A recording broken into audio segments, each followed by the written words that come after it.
We all want to welcome you. Thank you for being with us. And without further ado, I want to introduce today's host who put this entire program together. He's a two-time Louisiana Poet Laureate and a dear friend of Ernest Gaines and a dear friend of mine, Darrell Bourque.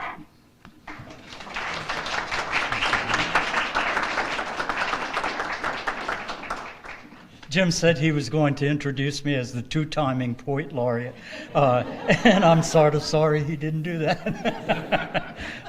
First of all, I want to thank the State Library of Louisiana for putting this program together, particularly people that I've enjoyed working with over the years, Rebecca Hamilton, who is our state librarian, and if you don't know her, you need to know her. She's done a remarkable job at the library, a remarkable job working with Jim Davis, who's the director of the Center for the Book here. And among the kinds of things that they've done here, we're celebrating the 10th Black History Month program. 10th or perhaps more Black History Month program today. Every April, the State Library has Just Listen to Yourself poetry reading in celebration of National Poetry Month. And then, of course, in late October or early November, there's the Louisiana Book Festival, which is always, fills Capitol Park with writers and readers and listeners, and for those things, I thank them greatly, and particularly I thank them today for focusing on the work of Ernest J. Gaines during this Black History Month presentation. Ernest J. Gaines was the first recipient in 2000 of the Louisiana Book Festival Writer Award, and one of the things that helped to create is that often when a writer is named as the Writer of the Year or the Writer Award recipient, they can't quite believe that they're in the same company as Ernest J. Gaines. Ernest J. Gaines also has been a perennial presence at the Louisiana Book Festival. He appeared 6 times in person in interviews, in panel discussions as a subject of panel discussions, and in book presentations about his work. Up until last year, when the Tragedy of Brady Simms was featured at the Louisiana Book Festival. He will be a presence in this year's festival as we're featuring the latest book about his work, Keith Clark's Navigating the Fiction of Ernest J. Gaines. Last year, he didn't attend the festival, but he was a presence here as well in the panel discussion on Marcia Gaudet's Conversations with Ernest J. Gaines. And another thing that the remarkable staff of the Louisiana State Library has done is to involve the recipients of the Baton Rouge Area Foundation's Gaines Award regularly in their programming. And if all of that were not enough, in 2011, Of Love and Dust by Ernest J. Gaines was selected as the One Book, One Festival read. Recent reflections of the sort of caliber and the high standard that the State Library creates for itself and its staff is that it was chosen by the Library of Congress to be a co-sponsor of a visit that the United States Poet Laureate Tracy K. Smith made as she came through Louisiana. She came into Louisiana, had an event in Thibodaux and in Golden Meadow. She wanted to meet the people of Louisiana, and we said, Thibodaux and Golden Meadow couldn't be two better choices than that. And she was absolutely amazed by the response to poetry in this Gulf state. And most recently, the Book Festival of the State Library has been asked to create a literary cultural partnership with New Brunswick in Canada. And so Rebecca and Jim and Robbie and all of the people who are on the staff at the Louisiana State Library, we appreciate the ways in which you raise the bar culturally for us, and the way in which you serve us with such remarkable programming. The title of today's presentation is Gather at the River. And I selected that particular title as a kind of nod to Ernest Gaines' admiration for the work of James Joyce. Shall We Gather at the River was written in 1864 by Robert Lowry, an Irishman. And so I'd like to start by just reciting a few of the verses from Shall We Gather at the River.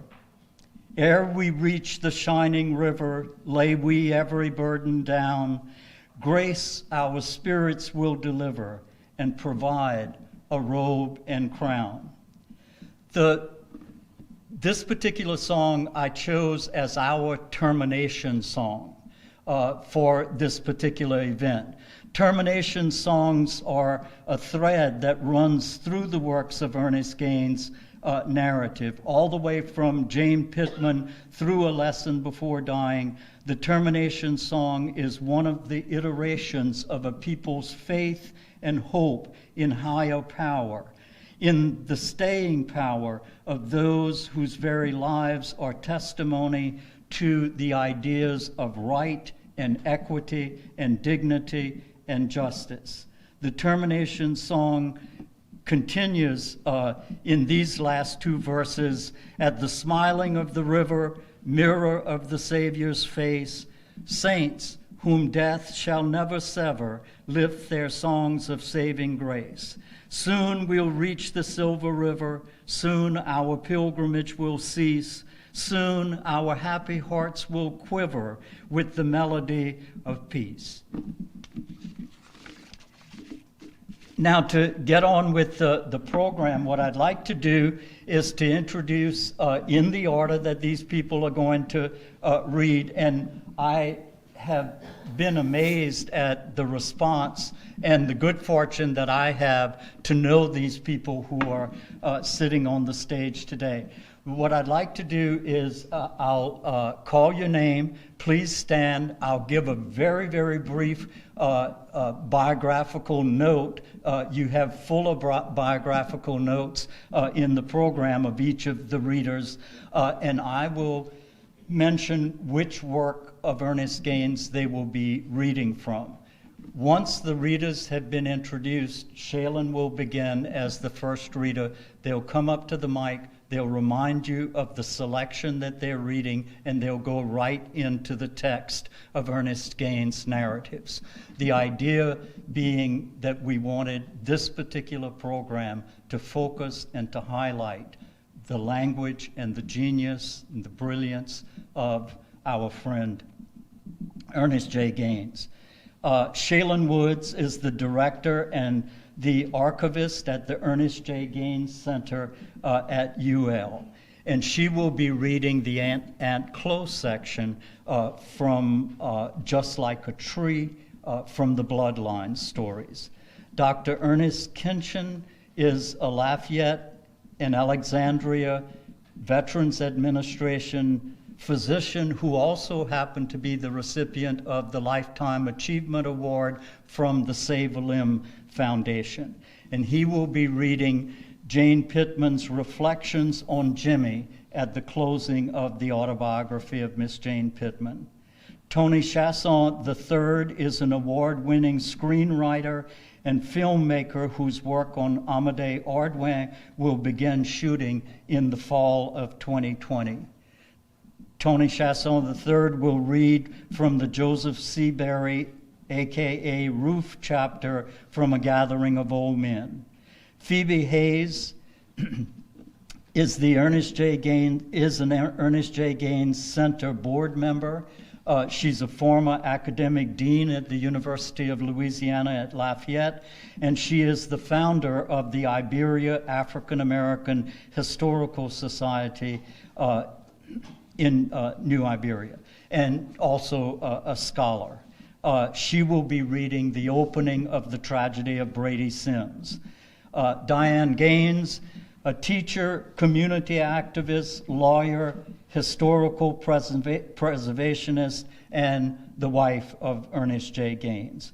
She will be reading from A Lesson Before Dying. Marcia Gaudet is an author, folklorist, Gaines scholar, and founding director of the Ernest J. Gaines Center at UL. She also will be reading from the Joseph C. Barry, a.k.a. Roof chapter of A Gathering of Old Men, in particular the I see, but you still don't see excerpt from that chapter.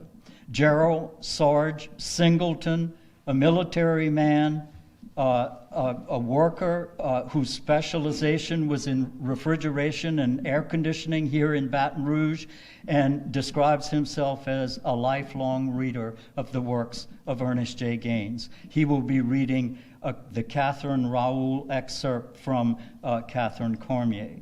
Hollis Conway, two-time Olympic medalist and the American high jump record holder, is the director has served as the director of diversity athletics at the University of Louisiana at Lafayette, and he's currently the community development director for the city government of Lafayette. He will be reading from The Sky is Gray. Lisa Saloy, teacher, poet, folklorist, scholar, the Conrad N. Hilton Endowed Professor at Dillard University, will be reading from the ending of Bloodline in the Bloodline stories. Michelle Vallot, lawyer, social activist, continuing the civil rights work of her activist father, Peter Vallot Jr., entrepreneur, marketing Louisiana food-style products, will be reading from Catherine Carmier. The last person in your program, Senator Karen Carter Peterson, was not able to be with us today. She got a call on Monday to report to Nevada to work on the debate that's going to happen tonight. She works with the Democratic National Committee, and she called with apologies that she couldn't be here. If we have time at the end of the program, I have a little piece that I'll read in place of her reading. Please join me in sort of sitting back and listening to these remarkable texts from this remarkable literary figure that we all claim as ours. Cheylon.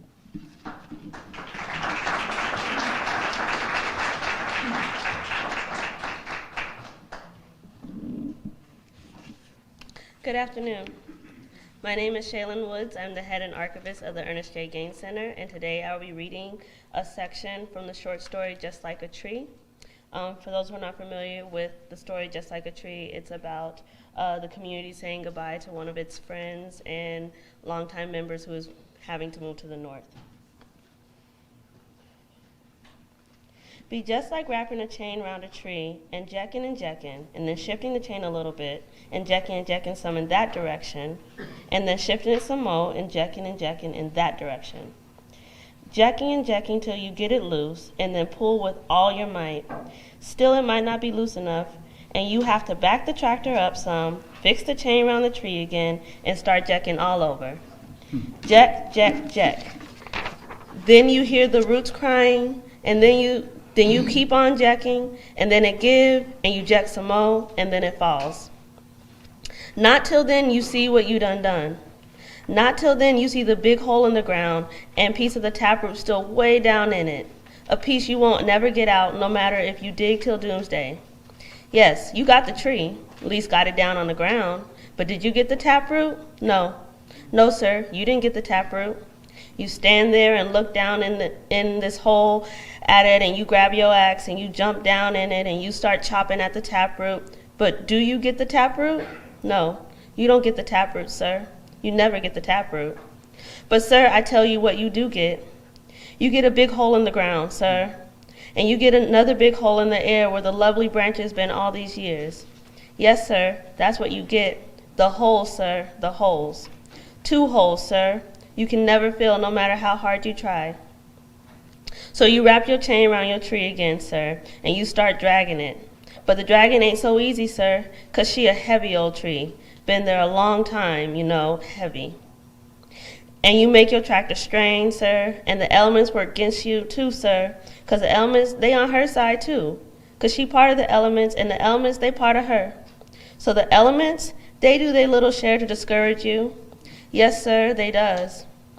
But you will not let the elements stop you. No, sir, you show the elements, and you show the elements that a man is stronger than the elements. And you jack on the chain, and soon she start to moving with you, sir.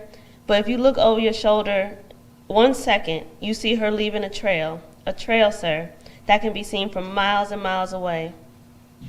You see her trying to hook her little fine branches in different little cracks in between pickets, round hills of grass, round anything that they might brush against. But you is a determined man, sir. And you jack, and she keep on grabbing and trying to hold, but you stronger, sir. 'Cause of course you the strongest. And you finally get her out on the paved road. But what you don't notice, sir, is just before she get on the paved road, she leave a couple of her branches to remind the people that it ain't her that want to leave, but you, sir, that think she ought to. So you just drag her, sir, and the folks that live in the houses side the paved roads, they come out on their gallery, and they look at her go by, and then they go back in their house, and they sit by the fire and forget her. So you just go on, sir, and you just go, and for how many days? I don't know. I don't have the least idea. The North to me, sir, is like the elements. It mystifies me. But never mind. You finally get there, and you try to find a place to set her.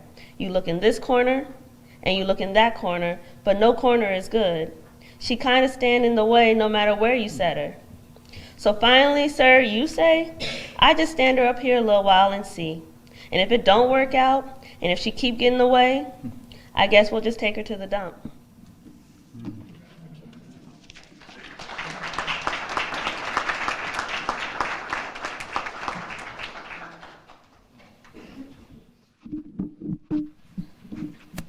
Dr. Kinchen, from a work that continues to inspire me, is Jan Pittman.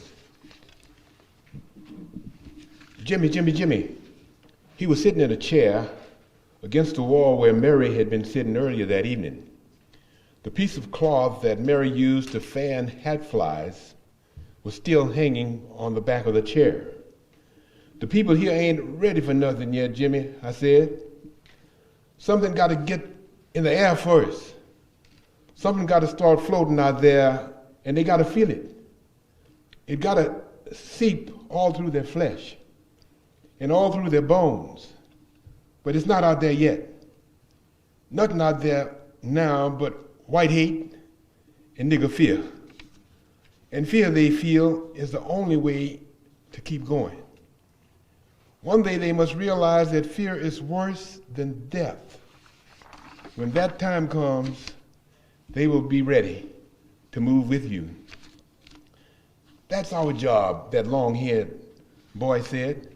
People in time bring forth leaders, Jimmy. I said, I didn't look at that long-haired boy. I wasn't talking to him. I was talking to our Jimmy. People and time bring forth leaders, I said. Leaders don't bring forth people. The people and the time brought forth King. King didn't bring the people. What Miss Rosa Parks did, everybody wanted to do. They just needed somebody to do it first because they couldn't all do it at the same time. Then they needed King to show them what to do next. But King couldn't do a thing before Miss Rosa Parks refused to give that white man a seat. We have our Miss Rosa Parks, that long-haired boy said. Then he sipped some lemonade. They sleeping out there, Jimmy, I said. Well, what can I do, he said. It's burning up in here, Miss Jane, he said, touching his chest. I got to do something. Talk, Jimmy, I said. Talk to them. You mean go slow, that long-haired boy in the overalls said? Jimmy, I said, I got a scar on my back I got when I was a slave. I'm carrying it to my grave. You got people out there with this scar on their brains, and they will carry that scar to their graves. The mark of fear, Jimmy, is not easily removed. Talk with them, Jimmy. Talk and talk and talk. But don't be mad if they don't listen. Some of them won't even listen. Many of them won't even hear you. We don't have that kind of time, Miss Jan, he told me. What else you got, Jimmy? I asked. He didn't know what to say. First, you got to wake them up, Jimmy. I said, they're sleeping out there. Look around you, Jimmy. Look at this place. Travel over the parish. Do you hear anything rumbling? No, things must rumble before they move. The nigger, Jimmy, must one day wake up and push that black guilt off his back. Must tell himself I had it on too long. But I won't be here when that happens, I'm afraid. You can help us now, Miss Jan. Before I can say how, that long-haired boy in them overalls, your mere presence will bring forth multitudes. I was listening to that boy, but I was looking at Jimmy. Me help? How, I said. Coming with us. Coming with y'all where? When? When we get ready to move, he said. I'm 108 or 109, I said. What can I do but get in the way? You can inspire others, Jimmy said. Somebody 108 or 109 inspire people. Yes, ma'am, he said. I never heard nothing like this before, I said. But if you say so, and I'm able to move, now there will be multitudes, that long-haired boy said. I was getting fed up with that long-haired boy. But who you for? I asked him. Joe and Lena Butcher, he said. They teach you how to talk like that, I said. I just looked at him. That's rhetoric, he said. Well, I can do without your rhetoric here, I said. If you can't say nothing sensible, then don't say nothing. He looked at me a while, feeling hurt now. Then he sipped from that lemonade. He looked at me again, still feeling hurt. Then he looked at Jimmy. Want Jimmy to speak for him, but Jimmy didn't offer him any help. Jimmy told me that what was on his mind. He told me just 6 of them knowed right now. I made 7. He didn't want me to tell nobody else, not even Lena. No, she wouldn't speak at the wrong time, but she might start worrying and try to stop him. Do you know Bayonne at all? You know, you done drank from that fountain in the courthouse? Used the bathroom in there? Well, up to a year ago, they did not have a fountain there for colored at all. They didn't have a bathroom in there either. White, yes, but nothing for colored. Colored had to go outside, rain or shine, and go down in the basement. Half the time, the bathroom was so filthy you couldn't even get inside the door. The water on the floor come almost to the top of your shoes. You could smell the toilet soon as you started downstairs. Very seldom a lady would go down there because it was so filthy. They would go back of town and use the bathroom at one of the cafes. Other times they would go to Madame Orsini and ask if they could use her bathroom. Madame Orsini and her husband owned a little grocery store there in Bayonne. They was very nice people, and I think they called themselves Sicilians. Every day they goes, as far as I'm concerned. But they said Sicilians, and they was very nice to color. She would let a lady come in, never a man, and the lady could bring in her child. And that was in the only place uptown you could go, inside the basement at the courthouse. No gas station, no department store would let you use the bathroom. You think a store would let you use the bathroom and you wouldn't even let you buy clothes there? You give them a number, they give you the clothes. If they fit, good. If they didn't, that was too bad. You wore them anyway. Lord have mercy. The poor nigger done gone through plenty. The bathroom was to be just one thing they wanted to demonstrate against. The hyphen was the other thing. The white people had a fountain. One of them white fountains you have in most places. A shiny little drink to drink from. A shiny little knob to turn. Around the corner of the fountain, the colored had a hyphen with a cup on a nail. Everyone was supposed to drink out of the same cup. They had a bucket under the hyphen. A loon called a guard had to make sure the bucket never ran over. And after that desegregation bill passed in Washington, his job was to keep the niggers out the courthouse from bothering people for rights. What Jimmy and them had in mind was to have a girl drink from the white people's fountain on a weekend, be jailed for resisting arrest, and to march on the courthouse on that Monday to show the world what the South would do to a nigger just because she wanted a drink of water. I just wanted to come down and tell you, Miss Jane, we have a lot of work to do between now and Monday morning. You'll be there, he asked. I will go, I said. And who's going to pick you up when he knock you down and tramp all over you, he asked. The Lord will pick me up.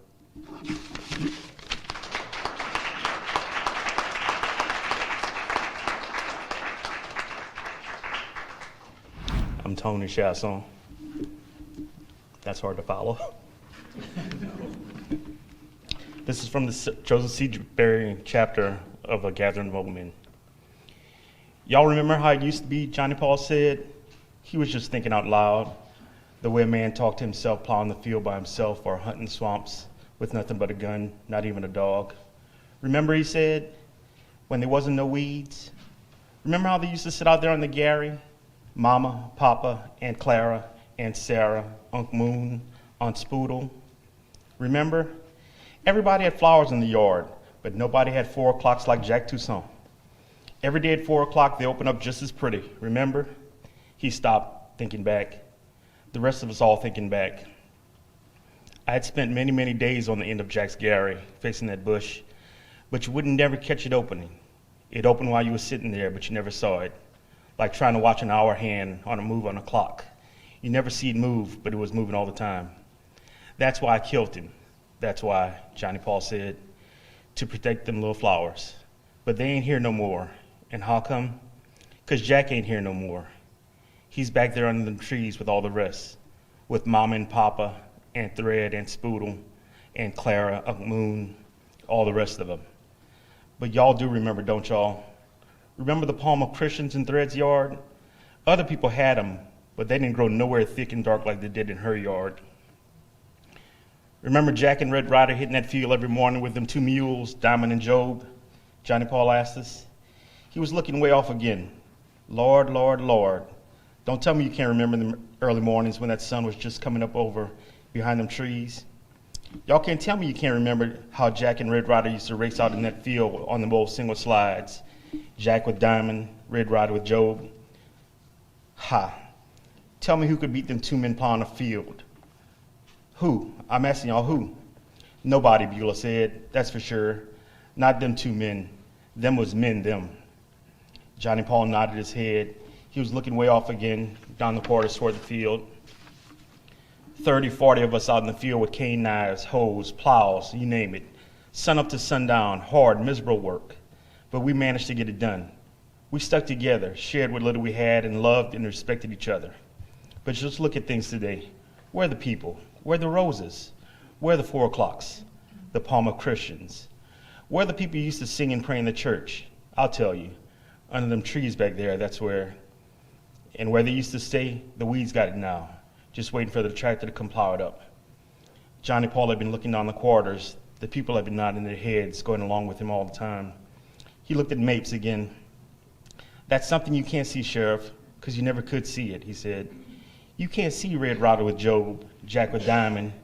You can't see the church with the people, and you can't hear the singing and the praying. You had to be here then to be able to don't see it and don't hear it now. But I was here then, and I don't see it now. And that's why I did it. I did it for them back there under them trees. I did it because that tractor.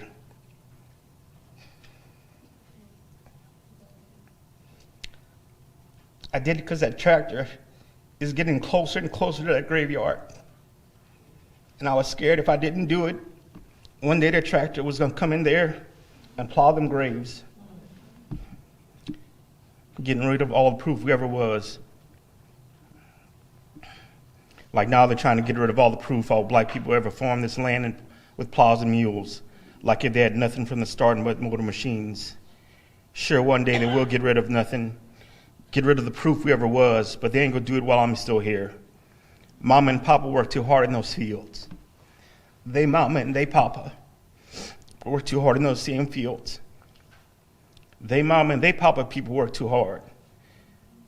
Too hard to have that tractor just come in their graveyard and destroy all the proof there ever was. I'm the last one left. I had to see that grave stayed for a little while longer. But I just didn't do it for my own people. I did it for every last one back there under them trees. And I did it for every 4 o'clock, every rose bush, every palm of Christian ever growed on this place. I did it for them.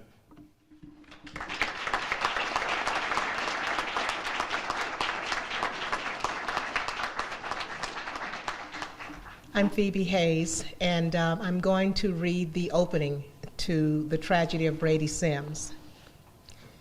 It was over. We all got up to leave. 2 deputies had the prisoner by the arms. I was sitting in the back of the courtroom because I had been on another assignment and I had gotten there late. I was near the aisle when I heard someone call out loud and clear, "Boy."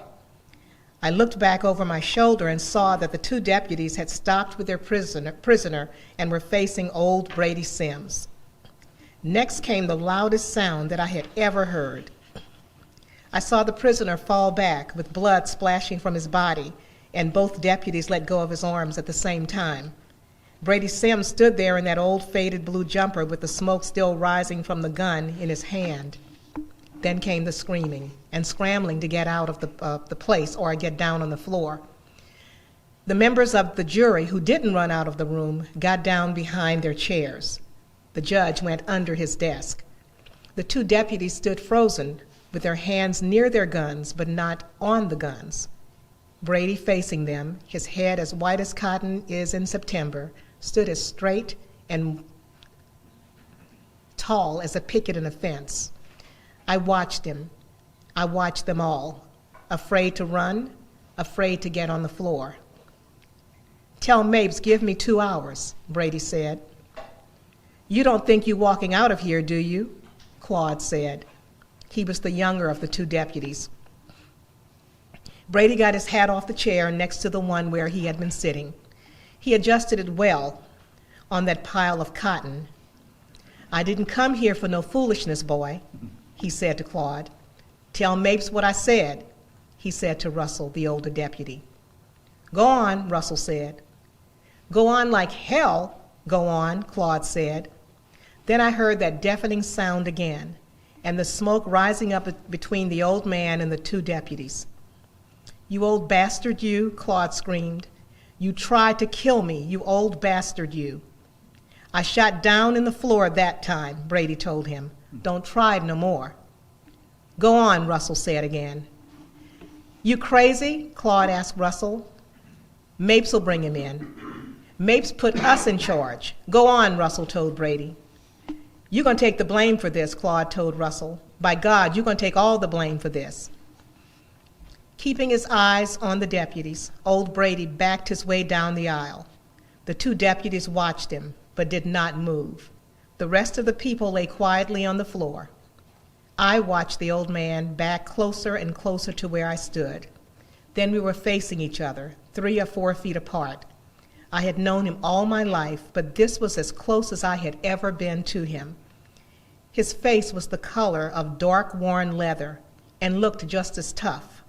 His mustache and beard were the same color as the hair in his head, snow white. He had a large, hawkish nose, thin lips, and the whites of his eyes were yellow. But those same eyes looked tired and weak. He continued to stare at me, as if he wanted me to understand what he had done or why he had done it. But at that moment, I couldn't even think. I was barely able to breathe. Still, I couldn't look away. When he saw no answers in my face, he looked again at the deputies and slowly backed out of the courtroom with the big gun still in his hand, pointing at nothing. I took in a deep breath and tapped my chest a couple of times to make sure that I was all right. Then I went outside. I saw some of the people who had been inside the courtroom were now standing out on the lawn. Others from nearby stores and shops had joined them. Now we all watched Brady go to his truck, the big pistol still hanging from his hand. He had to jerk twice on the truck door to get it open. Then he had to back up and go forward twice before he had the old blue pickup straightened out. He drove slowly out of town. The nearest public telephone was in the drugstore across the street. I ran over there and called the paper. Velma, the secretary, answered. I told her I wanted to speak to Cunningham. Quick. I told him what had happened. He told me to stay there until he got there and to get everything down as I could. I ran back to the courtroom. The people had gotten up off the floor. The jury members who were left sat in their respective chairs. The judge was sitting at his desk, his hands clasped together as he looked back over the courtroom where a few of the spectators were sitting. The 2 deputies were standing over the body of the prisoner. Someone had spread a raincoat over the body. The blood flowed from under the raincoat toward the jury box. Then we heard Mapes. No, we heard the car coming in fast, then screeching to a dead stop in Mapes' parking space. We heard the car door slam and some loud cussing. Then he was inside, pushing those 269.5 pounds of fury. He had weighed 300 pounds a year ago, but his doctor had put him on a strict diet, and he had lost 30.5 pounds, and he was proud of it and wanted you to know it.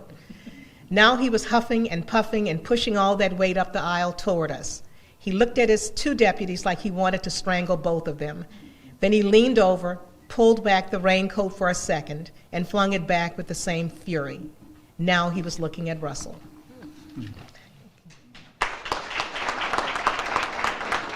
I'm Dianne Gaines. I have to deviate a little bit. Tony was so moved when he read the section about the cemetery because the cemetery was an obsession of Ernest and he was buried there 3 months ago. So it's particularly moving, but we think that we have protected it by establishing a nonprofit cemetery corporation. Tony and his family have been there with us cleaning it since that was established. I'm going to read from A Lesson Before Dying. It's one of my favorite sections. And,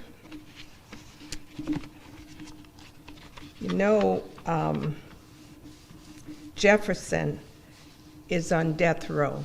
He is waiting, and he had been very uncooperative. But at this moment, Grant is finally getting to him, and Grant talks to him longer in this section than he ever had before, and Jefferson listens more than he ever had before. Jefferson, I said, we had started walking. Do you know what a hero is, Jefferson? A hero is someone who does something for other people. He does something that other men don't and can't do. He is different from other men. He is above other men. No matter who those other men are, The hero, no matter who he is above them. I lowered my voice again until we had passed the table. I could never be a hero. I teach, but I don't like teaching. I teach because it is the only thing that an educated black man can do in the South today. I don't like it. I hate it. I don't even like living here. I want to run away. I want to live for myself and for my woman and for nobody else. That is not a hero. A hero does for others. He would do anything for people he loves because he knows it would make their lives better. I am not that kind of person, but I want you to be. You could give something to her, to me, to those children in the quarter. You could give them something that I never could. They expect it from me, but not from you. The white people out there are saying that you don't have it, that you're a hog, not a man. But I know they're wrong. You have the potential. We all have, no matter who we are. Those out there are no better than we are, Jefferson. They are worse. That's why they're always looking for a scapegoat, someone else to blame. I want you to show them the difference between what they think you are and what you can be. To them, you're nothing but another nigger. No dignity, no heart, no love for your people. You can prove them wrong. You can do more than I can ever do. I have always done what they wanted me to do, teach reading, writing, and arithmetic. Nothing else. Nothing about dignity, nothing about identity, nothing about loving and caring. They never thought we were capable of learning those things. Teach those niggas how to print their names and how to figure on their fingers. And I went alone, but hating myself all the time for doing so. We were coming up to the table again, and the ones at the table were quiet and trying to hear what we were saying. I did not start talking again until we had passed them. Do you know what a myth is, Jefferson? I asked him. A myth is an old lie that people believe in. White people believe that they're better than anyone else on earth, and that's a myth. The last thing they ever want is to see a black man stand and think and show that common humanity that is in us all. It would destroy their myth. They would no longer have justification for having made us slaves and keeping us in the condition we are in.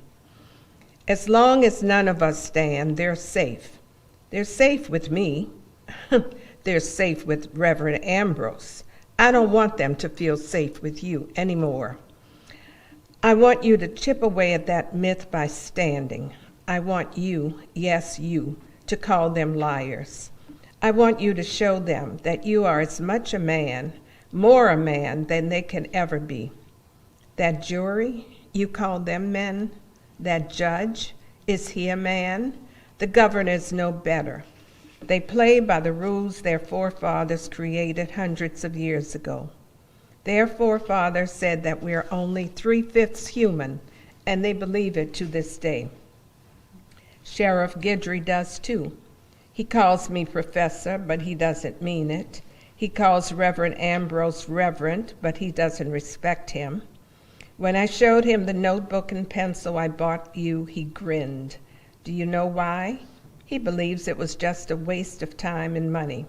What can a hog do with a pencil and paper? We stopped. His head was down. Look at me, Jefferson, please, I said. He raised his head. He had been crying. He raised his cuffed hands and wiped one eye, then the other. I need you, I told him. I need you much more than you could ever need me. I need to know what to do with my life. I want to run away, but go where and do what? I'm needed here, and I know it, but I feel that all I'm doing here is choking myself. I need someone to tell me what to do. I need you to tell me, to show me. I'm no hero. I can just give you something small. That's all I have to offer. It is the only way that we can chip away at that myth. You can be bigger than anyone you have ever met. Please listen to me, because I would not lie to you now. I speak from my heart. You have the chance of being bigger than anyone who has ever lived on that plantation or come from this little town. You can do it if you try. You have seen how Mr. Farrow makes a slingshot handle. He starts with just a little piece of rough wood, any little piece of scrap wood. Then he starts cutting and cutting and cutting, then shaving. Shaves it down clean and smooth till it's not what it was before, but something new and pretty. You know what I'm talking about because you have seen him do it. You had one that he made from a piece of scrap wood. Yes, I saw you with it, and it came from a piece of old wood that he found in the yard somewhere. And that's all we are, Jefferson, all of us on this earth. A piece of drifting wood until we, each one of us, individually, decide to become something else. I am still that piece of drifting wood, and those out there are no better. But you can be better, because we need you to be and want you to be. Me, your godmother, the children, and all the rest of them in the quarter. Do you understand what I'm saying to you, Jefferson? Do you? He looked at me in great pain. He may not have understood, but something was touched, something deep down in him, because he was still crying.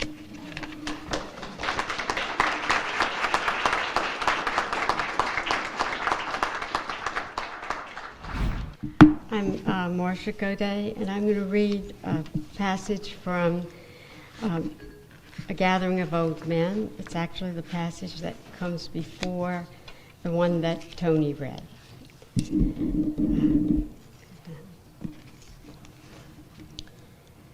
I killed him, Ding said, thumping his chest. Me, not them, not my brother, me. I see, Mape said, looking at Bing and Ding at the same time. I see. Johnny Paul grunted out loud. No, you don't see. He wasn't looking at Mapes. He was looking towards the tractor and trailers of cane out there in the road. But I could tell he wasn't seeing any of that. I couldn't tell what he was thinking until I saw his eyes shifting up the quarters where his mama and papa used to stay. But the old house wasn't there now. It was gone like all the others had gone. Now weeds covered the place where the house used to be. Y'all look, he said. Look now. Y'all see anything? What y'all see? I see nothing but weeds, Johnny Paul, Mapes said, if that's what you're trying to say. Yes, sir, Johnny Paul said. He didn't look at Mapes. He was still looking up the quarters. Yes, sir, I figured that's all you would see. But what do the rest don't see? What y'all don't see, Ruth, he asked me. He didn't look at me, still looking up the quarters. What y'all see, Klaatu? What y'all see, Glow? What y'all see, all the rest of you? I don't have time for people telling me what they can't or don't see, Johnny Paul, Mapes said. Johnny Paul turned on him. He was tall as Mapes, but he was thin. He was the color of brown mew chewing tobacco. His eyes gray like Mapes' eyes, but not as hard as Mapes. He looked dead at Mapes. You ain't got nothing but time, Sheriff. What, Mapes says? I did it, Johnny Paul said. I see. Either I stand here and let you talk about things you don't see and things the others don't see, or I take you in. I see. Yes, sir, Johnny Paul said, but you still don't see. Yes, sir, what you see is the weeds, but you don't see what we don't see. Do you see it, Johnny Paul, Mapes asked. No, I don't see it, Johnny Paul, and that's why I killed him. I see, Mapes said. No, you don't see, Johnny Paul said. No, you don't. You had to be here to don't see it now. You just can't come down here every now and then. You had to live here 77 years to don't see it now. No, Sheriff, you don't see it. You don't even know what I don't see. Do you know what you don't see, Mapes asked. Ask Matthew, Johnny Paul said. No, I'm asking you. I'll go back to Matthew later. You still don't see, Johnny Paul said. You still don't see. I don't have to make nothing quick. I can take all the time in the world. It ain't nothing you can do but take me to jail. You can't slap me hard enough to hurt me no more, Sheriff. I see, Mapes said. Johnny Paul kicked the ground. Thin as he was, kicking the ground like that could have fractured his leg. Do you hear the church bells ringing? Are you all right, Mapes asked? And maybe I should have asked that before. Maybe I should have asked all of y'all. Church bells, Johnny Paul? I hear him, Beulah said from the steps. He's making sense. Then tell me in English what he's saying. Let him tell you, Beulah said. He talks good as I do. You want to go to jail too?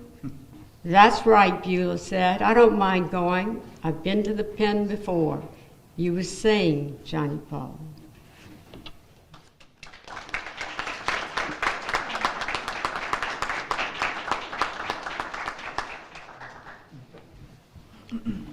I'm Gerald Singleton, and I'll be reading a passage from Catherine Carmier, Part 2, Chapter 36. This was right after the fuss between Aunt Charlotte and Catherine. Jackson could see Brother standing on the porch, talking with several other people. Brother was facing the other way, but someone must have mentioned Jackson's name, and Brother looked around just as he was coming up the steps. Taking a stroll, Brother asked. Thought I would, just getting in from Bayonne. Few minutes, Brother said. Jackson looked at the people to whom Brother had been talking to, but did not say anything to them. No one spoke to him either. Getting a Coke, he said to Brother. Can I get you one? How about a beer, Brother said, on me. Maybe some other time. He wanted a beer. He needed one badly, but he would have to go to a side room to get it. The storekeeper sold beer to whites inside the store, but not to Negroes. Negroes could buy and drink theirs in the small room to the side. Jackson had not gone to the side room since coming there. He went into the store and came out a minute later with 2 bottles of Coca-Cola. He gave Brother one of the bottles, and he leaned against a post, drinking from the other one. The Negroes who had been talking to Brother had become silent. 2 Cajuns at the far end of the porch were also silent and were looking at him. Jackson drank from his Coca-Cola bottle and looked out at the river. What a place to be in. Nothing to do and nowhere to go, unless he wanted to go to a side room for a bottle of beer. He knew that the people on the porch were looking at him, but what did he care? It gave him a sense of importance to know they were concerned about him. He turned his head to the side. The Cajuns quickly looked away. He almost laughed. What fools! Just because he did not clown in the front of them and drank in the side room with the other Negroes, they were suspicious of him. Already he had heard they were asking whether or not he was a freedom rider. What a joke. He a freedom rider? And what would he try to integrate? This stupid grocery store? He felt like laughing in their stupid faces. He drank from the bottle. The Negroes were also looking at him. He could tell without turning around. No, they were no better than the Cajuns, just as bad. Behind his back, they called him Mr. Stuck-Up. He was not Mr. Stuck-Up. He could not think of anything to talk with them about, and drinking in that side room was out of the question. He would never go in there. Let them call him what they wanted. He drank the last of his Coca-Cola and took the empty bottle back inside. He had just come out on the porch again when he saw Catherine driving up in front of the store. Raoul was in the car with her. Catherine stopped at the gas pump, and Raoul got out of the car and looked toward the store. Gas? Claude asked him. Yes, Raoul said. While Claude put gas in the car, Raoul got the air hose and began checking the tire. For a while, Jackson would not look at Catherine. He knew if he had, he would have gone out there, jerked her out of the car, and knocked her to the ground. He felt like calling her all the dirty names he had ever heard anyone call a woman. He wanted to tell everyone out there that she was Raoul's lover. But when he did look at her, he felt none of this. It was like dropping a piece of ice on a hot stove. All hatred toward her melted. He loved her more now than ever. She was looking at him, but he could not believe what she was saying to him with her eyes. How could he believe her after what had happened last night? What are you trying to do? Make me jump on Raoul? He asked her. Is that what you want? Is that what you're asking me to do? No, she said, that isn't what I want. Can't you understand? Look around you. Look at those around you. You can't understand? Can't you understand? They continued to look at each other for a while, and she looked away a moment, then at him again. This was the nearest Jackson had been to Raoul, but he found himself not hating him. He knew he should. He had been brought up to hate the man, but seeing him this close for the first time, he found himself unable to do so. But why? Was it because of the others who hated him, and he could not possibly agree with them on anything? Was that it? What other reason could it be? After all, Raoul stood between him and what he wanted most. He had all the reasons in the world to hate him, but he did not hate Raoul. Instead, he admired him. There was something about the man, different from all the others around there. What was it? Yes, he knew. He was still trying to stand when all the odds were against him. That was it. That was the only thing. He liked dating people. He liked dating anyone. So that's why she went back to him. Was that it? That must have been it. Raoul couldn't possibly love her as much as Jackson did. It must have been that. It must have been the odds against him that brought her back to him. He looked at her again. Is that why you went back to him? Because he's alone? What about me? Am I not alone as he? She looked away a moment, then at him again. Say it's over between us, he said. Say it's over with. But she looked away again.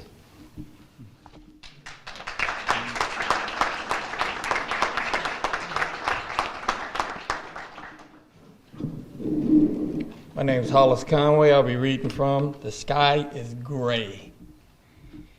Who's your pa, boy? The preacher says. Why? Who is he? He's dead. And your mom? She's in Charity Hospital with pneumonia. Half killed herself working for nothing. And 'cause he's dead and she's sick, you mad at the world? I'm not mad at the world. I'm questioning the world. I'm questioning it with cold logic, sir. What do words like freedom, liberty, God, white, colored mean? I want to know. That's why you sending us to school, to read and to ask questions? And because we ask these questions, you call us mad? No, sir. It's not us who are mad. You keep saying us. Us. Yes, us. I'm not alone. The preacher just shakes his head. Then he looks at everybody in the room. Everybody. Some of the people look down at the floor, keep from looking at him. I kind of look away myself. But soon as I know he done turned his head, I look that way again. I'm sorry for you, he says to the boy. Why, the boy says. Why not be sorry for yourself? Why are you so much better off than I am? Why aren't you sorry for these other people in here? Why not be sorry for the lady who had to drag her child into the dentist's office? Why not be sorry for the lady sitting on that bench over there? Be sorry for them, not for me. Some way or the other, I'm going to make it. No, I'm sorry for you, the preacher says. Of course. Of course, the boy says, nodding his head. You sorry for me because I rocked that pillow you leaning on. You can't ever rock the pillow I'm leaning on, young man. It's stronger than anything man could ever do. You believe in God because a man told you to believe in God. And why? To keep you ignorant so he can keep his feet on your neck. So now we the ignorant, the preacher says? Yes, the boy says, yes. And he opens his book again. The preacher just looks at him sitting there. The boy done forgot all about him. Everybody else make 10, they done forgot to squabble too. Then I see that preacher getting up real slow. Preacher's a great big old man. He got to brace himself to get up. He comes over to where the boy is sitting. He just stands there a little while looking down at him, but the boy don't even raise his head. Get up, boy, preacher says. The boy looks up at him, then he shuts his book real slow, and he stands up. Preacher just hauls back and hit him in the face. The boy falls back against the wall, but he straightens himself up and looks right back at that preacher. You forgot the other cheek, he says. Preacher hauls back and hit him again on the other side. But this time the boy braces himself and don't fall. That hasn't changed a thing, he says. The preacher just looks at the boy. Preacher's breathing real hard like he just run up a big hill. The boy sits down and opens his book again. I feel sorry for you, the preacher says. I never felt so sorry for a man before. The boy makes 10, he don't even hit that preacher. He keeps on reading his book. The preacher goes back and gets his hat off the chair. Excuse me, he says to us. I'll come back some other time. Y'all please excuse me. And he looks back at the boy and he goes out the room. The boy hits his hand up to his mouth one time to wipe away some blood. All the rest of the time, he keeps on reading. And nobody else in there say a word.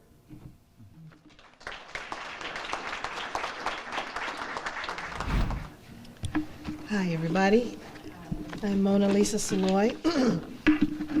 Because I'll be, because I'll be reading from the very end of this story, entitled Bloodline by Ernest J. Gaines, I want just the briefest introduction.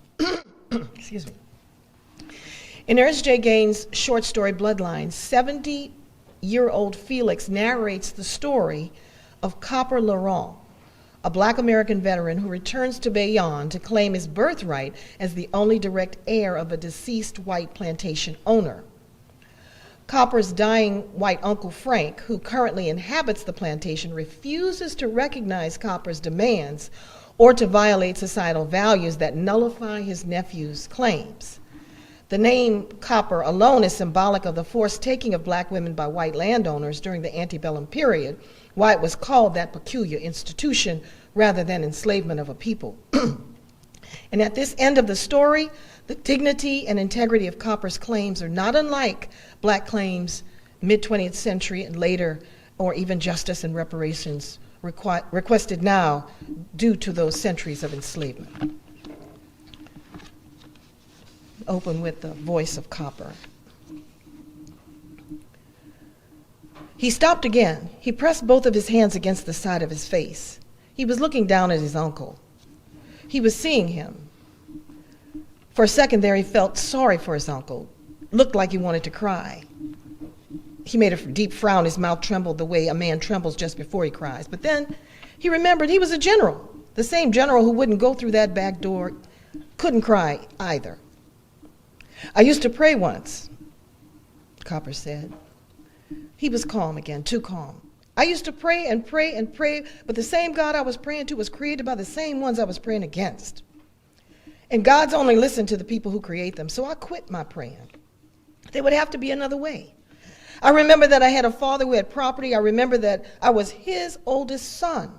I would take that property, not my share of that property, and I would share it with those others who were like me. My share of that property. He stopped and looked down at the floor. He looked very tired. Sweat broke out on his face, and even his starch khaki shirt was wet round the armpit. Frank then raised his head slowly and looked at Copper. So you made yourself a general, he said. The world made me a general, Copper said. But you wouldn't know what that means, would you? Hardly, Frank said. I had it easy all my life. I never heard anyone cry. I never seen any washed out eyes, never been sick, never seen anybody sick. No, not the way I have, Copper said, because you always been in a position to give them a dime. Dimes clear all the conscience. Frank sat back at the chair with his walking cane on the right side of the chair, with his arm resting on one side of the chair, arms, with his legs stretched out, with his head back, looking up at Copper. J.W. is a good judge of character, he said. You are insane, boy. As insane as anyone has ever been. To think you can carry the burden of this world on your shoulders is not an original idea. That idea is as old as man's idea of justice, probably as old as man himself. Since the beginning of civilization, he's tried to do exactly what you want to do, but since it was as insane then as it is now, he has failed. My brother, your father, was wrong, not only with your mother, but with many other women, white and black alike. White and black men he also destroyed them physically, destroyed them mentally. I myself have suffered from his errors, as much as you, as much as any other man has, but you have not suffered, Copper said. Shut up when I'm talking, Frank said. I'll listen to you. Copper slid away from the banister real slowly and stood right in front of the chair. For a moment I thought he was going to jerk Frank out of there and slam him against the wall, because if he had done it, it wouldn't be surprised me at all. Frank looked up at Copper when he stood up. He wasn't scared of Copper. He didn't even get a tighter grip on the cane. He challenged Copper a while, just looking at him. Then he nodded. I suppose he realized he wasn't being a gentleman. Don't talk to me like that ever again, Copper said. I'm not one of your niggas running around in the quarters. I'm not one of your Cajun sharecroppers. Whether you like it or not, I'm a Laurent. I'm a Laurent, uncle, and you better remember it. My apologies, nephew, Frank said. Now, Copper didn't say any more. But he didn't sit down either. He just stood there looking down at Frank. I was saying I suffered as much as you suffered, Frank said. He destroyed your mind. He destroyed my body. I don't know how much more time I have, maybe a year, maybe a month, maybe only another day. But as long as I'm here, I'm going to do all I can to make up for what he did up here in the quarters. I'm going to give them shelter and food, medicine when they're sick, a place to worship God. When they die, I'm going to give them a little plot of ground in which to be buried. He sat up a little in the chair and squinted at Copper. General Christian Laurent, I'm going to defend this place with all my strength. I'm going to defend it with my dying breath, to keep it exactly as it is. And if you come back here again, alone or with your army, before the law of the land has been changed to give you those birthrights you've been talking about so much, I would shoot you down the same as I would a mad dog. After I'm dead, those laws won't matter to me. You and Greta Jean can fight over this place of rot as long as you both live. But as long as I can draw breath, it stays as it is. I did not write these rules and laws you've been talking about. I came here and found them just as you did, and neither of us is going to change them, not singly. Now, these are my last words to you. You can stay here as long as you think it's possible to stay without causing trouble. If you can't live by these rules, then you better get the hell away from here now. Copper stood there a long time after Frank had finished talking. He even narrowed his eyes and looked down at Frank the way the Laurents did. Are you finished, Uncle? He said. Frank didn't answer him. He was looking down the quarters now. I'll leave, Uncle, Copper said. Not because you're frightening me. That's impossible. Nothing frightens me anymore. I'll leave because I only came this time to look around, but I'll be back. We'll be back, Uncle. And I'll take my share. I won't beg for it. I won't ask for it. I'll take it. I'll take it, or I'll bathe this whole plantation in blood. He stopped and looked down at Frank. Frank was still looking down the quarters. Your days are over, Uncle, he said. It's my time now, and I won't let a thing in the world get in my way, nothing. Uncle, shall I help you back to the car? I have Felix here, Frank said without looking up at him. Then I'll say goodbye, Copper said. Tell my aunt I'm gone, but tell her I'll come back. And tell her when I do, she'll never have to go through your back door again. He bowed, went inside, walking fast the way soldiers walk.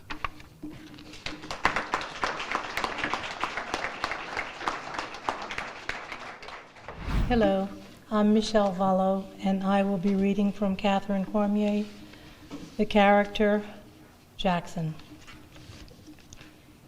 He knew he should leave without ever trying to see Catherine again. He knew that for sure. What good could come of it? If she said, yes, I'll go with you, then what? What then? That would mean he would have to settle down, quit searching. But how could he settle down? And what to? Teaching? Teaching what? How could he teach when he did not believe in what he was teaching? What else could he do? Get some kind of civil service job? And how long would he be satisfied with that? No, he ought to get out of here. He ought to get out of here now. In his room, while laying across the bed, standing at the window, or sitting in the chair, he thought about all kinds of things. Why didn't he ask Catherine to leave with him?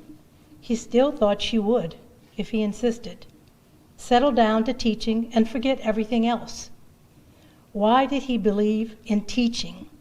It was a good paying job, and you had 3 months off each year. So why believe? Why couldn't he be like the rest and go along with the game? Why worry about selling one's soul? What is a soul?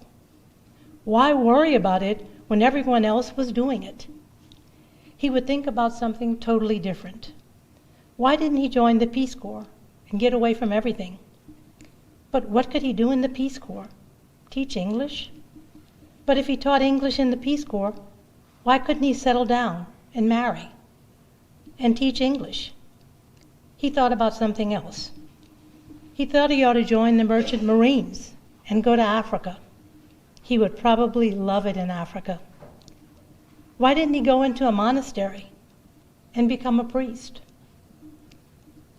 He wondered if committing suicide took a lot of courage.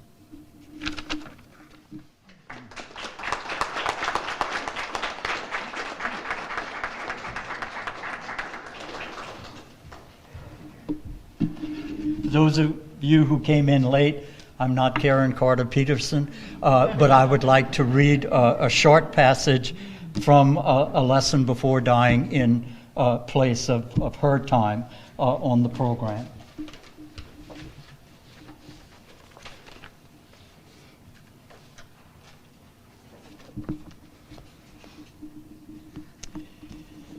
This is a section in a lesson before dying at the Rainbow Club, when Grant goes to the people in the club to collect money to buy the little Philco radio for Jefferson. I ordered a beer and told Claiborne about the radio. He didn't charge me for the beer, and he went back down the bar and spoke to the old men. Then he came back with a couple of dollar bills and some change. He took $5 out of an old leather wallet that had once been light brown but had turned almost black over the many years that it had gone in and out of Claiborne's back pocket. Thanks, I said. I'll get it back to you sometime this weekend. The muscle in his left jaw moved a little to show that he had smiled. Then he jerked his head toward the wall, a sign that I should go around to the other side and see what I could get there. So after finishing the beer, I went through the side door into the cafe. It was much more brightly lit than the bar, warmer, and you could smell the food from the kitchen. A man and a woman sat at one of the tables. Another man sat eating alone at the counter. And Thelma was behind the counter near the cash register. Well, well, look at what the cat dragged in, she said. I had been at the Rainbow quite a few times lately, but I had not eaten in the cafe. I told Thelma about the radio, and I told her that Claiborne had donated something. She listened patiently, and I could see her face changing from patience to sadness to anger. Her mouth tightened as she looked around the room at her 3 customers, then back at me again. The anger had left. You hungry? She asked. It was stern. but loving too. No, I ate before I came. She didn't believe me. I got some smothered steaks there, she said, shrimps, chicken. I'm not hungry. You want to get that radio now? I would like to get it this afternoon. How much they cost? About $20.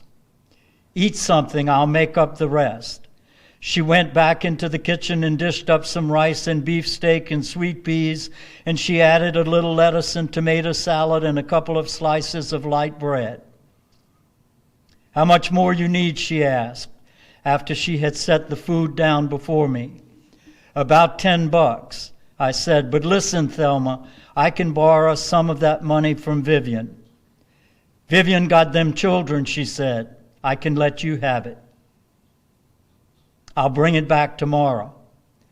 I ain't in no hurry. I ate the food hungrily because I had not had dinner, and I sopped up the gravy with the light bread. Thelma watched me all the time.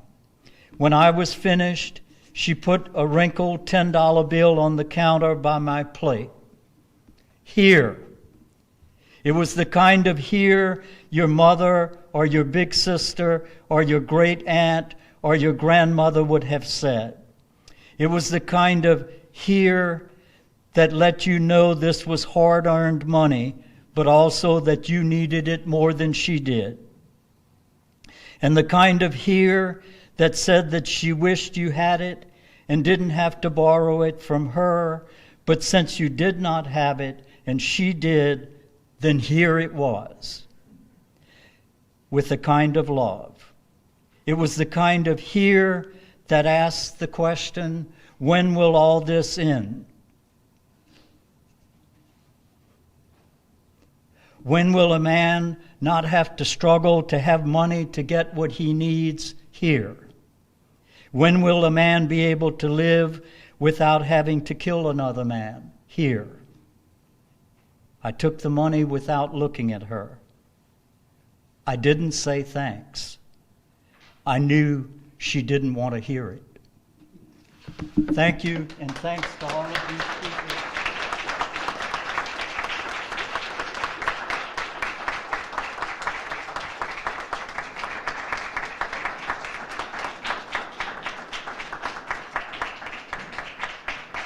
And thanks to this man whose words we spoke today.